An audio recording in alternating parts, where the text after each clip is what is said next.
queridos irmãos, queridas irmãs. Essa leitura do Evangelho que acabamos de escutar, do capítulo 12, do Evangelho segundo São João, nos coloca diante dessa afirmação de Jesus sobre o grão de trigo, que no fundo continua um outro discurso que Jesus já tinha feito, que era aquele de: quem quiser ser meu discípulo, carregue a sua cruz e venha, porque quem quiser conservar a sua vida, vai perdê-la. E quem perder a sua vida por causa de mim, vai ganhá-la. No fundo, a ideia aqui é a mesma, que é a de estar disposto a seguir Jesus sem colocar nenhuma condição. Significando, portanto, estar disposto a dar a própria vida caso fosse necessário. Evidente, o primeiro grão que cai na terra, e morre e dá fruto, o primeiro grão de trigo é o próprio Senhor Jesus, que ofereceu a sua vida por cada um de nós. E a sua morte, que foi uma morte por amor, uma morte que no fundo foi uma entrega para a nossa salvação, deu muita vida. Em primeiro lugar, a própria ressurreição de Jesus, mas também a vida que nos foi transmitida, essa vida que pela fé nós agora acolhemos.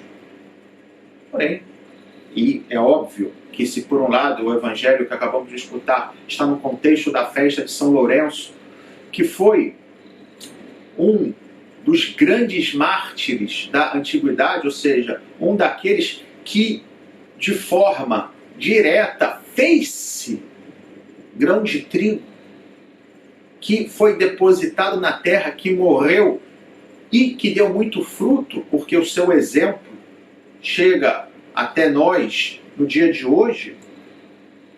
E também é verdade que essa palavra que acabamos de escutar, ela não é que necessariamente quer dizer que nós temos que morrer no sentido físico da palavra, ou seja, eu tenho que ser morto, tenho que transformar-me num mártir para que então eu possa ter a certeza de que estou sendo fiel a Jesus. É claro que não. Mas bem, e aqui, talvez olhando um pouco para a vida de São Lourenço, que era um diácono da Igreja de Roma, e durante a perseguição do imperador Valeriano, no ano 258, foi condenado à morte e foi queimado vivo, numa grelha. Porém, é interessante que esse ato da entrega do seu corpo, da sua vida, no martírio, não foi algo que caiu do céu, por assim dizer, ou seja, foi talvez o último capítulo de toda uma vida na qual, a cada instante, Lourenço, imitando o seu Senhor Jesus, procurava se fazer um grão de trigo para os demais. De fato, como diácono da Igreja de Roma, naquele momento, no século III, a Igreja de Roma estava estruturada de tal modo que eram 7 os diáconos que auxiliavam o Papa. O Papa daquele momento era o Papa Sisto II, que aliás também foi martirizado no dia 7 de agosto. E logo depois veio Lourenço. E Lourenço era o primeiro desses 7 diáconos.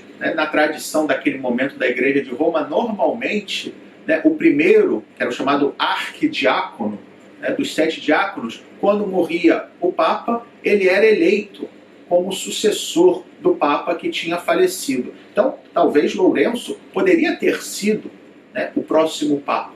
Porém, Deus quis que ele entregasse a sua vida, que fosse lembrado não tanto por ter sido Papa, mas pelo seu exemplo de fidelidade a Jesus, o que, convenhamos, em si mesmo é muito mais importante.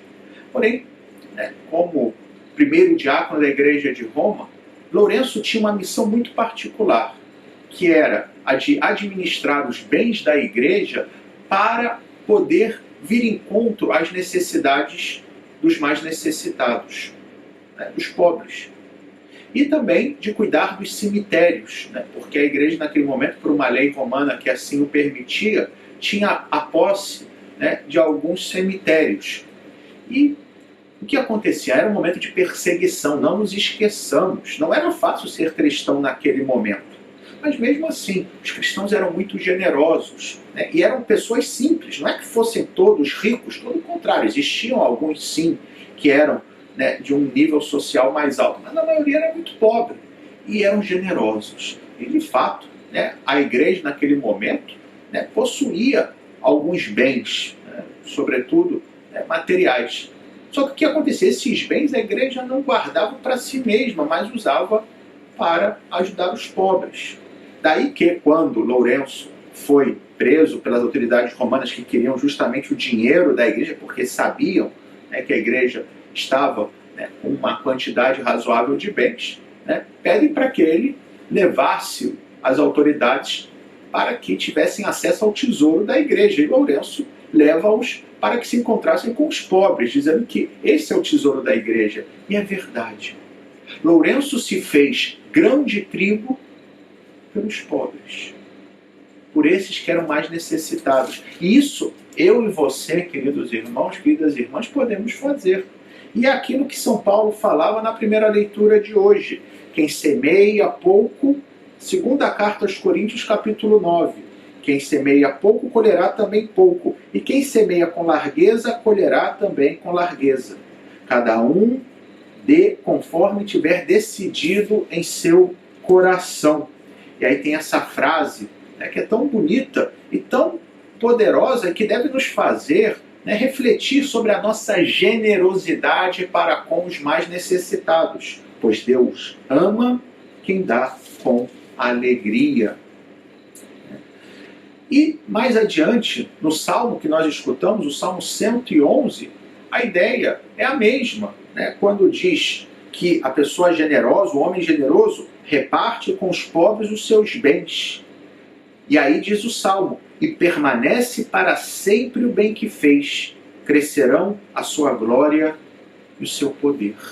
Essa ideia também de quanto mais eu dou, mais eu recebo. Não porque se trate de um comércio, né? Então, olha, aqui, né, é a melhor aplicação, dar dinheiro para os pobres que Deus vai fazer eu ganhar mais. Não é isso. Sim, Deus vai fazer eu ganhar mais, mas não em dinheiro, mas em felicidade, em graça, né? E, nesse sentido, pensar também que a maior riqueza que eu posso distribuir aos necessitados, mais do que o meu dinheiro, que às vezes eu posso não ter também, é o meu tempo. É a minha própria vida que se faz serviço.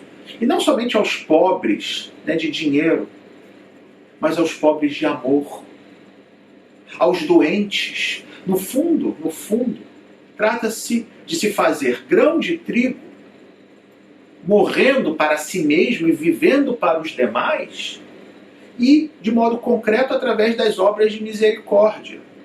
Quais são as obras de misericórdia? No fundo, aquilo que Jesus falou no Evangelho de São Mateus, no capítulo 25. Eu tive fome e me destes de comer. Eu tive sede e me destes de beber. Eu estava nu e me vestistes. Eu estava preso e me consolastes. Eu estava doente e viestes de me visitar. Eu era estrangeiro e me acolhestes. E acrescenta-se aí também, né, o dar sepultura aos mortos, né, tendo como inspiração o livro de Tobias. Mas o fato é que todos nós podemos fazer isso.